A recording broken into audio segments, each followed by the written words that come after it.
জীবনের যে কোনো শখ আহ্লাদ পূরণে সুনির্দিষ্ট একটি সময় থাকে।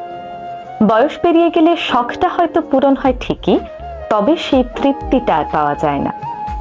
17 বছর বয়সে যে বার্গারটা বিরিয়ানিটা খেতে অমৃতের মতো লাগে, 27 বছর বয়সে এসে সেটা ভালো নাও লাগতে পারে।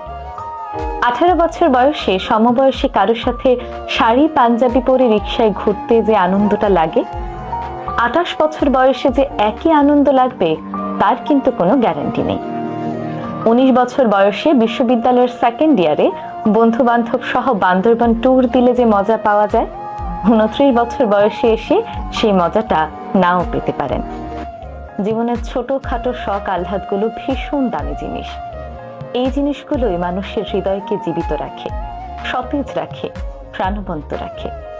মানুষের হৃদয় ধীরে ধীরে মরে যায়, কাঠখোট্টা হয়ে যায় শখ পূরণের অভাবের হাহাকারে।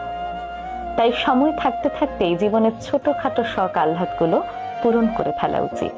একদিন সব হবে, এই আশা নিয়ে যারা বসে থাকে তাদের কখনো কিছু হয় না।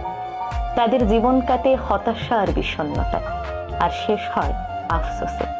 তাই যাই করেন না কেন, এই ভুলগুলো কখনো করবেন না। জীবনের ছোট্ট খাট্ট শখ আহ্লাদগুলো সীমিত পরিসরে টাকার মধ্যেই পূরণ করার চেষ্টা করুন, সময় থাকতে থাকতেই।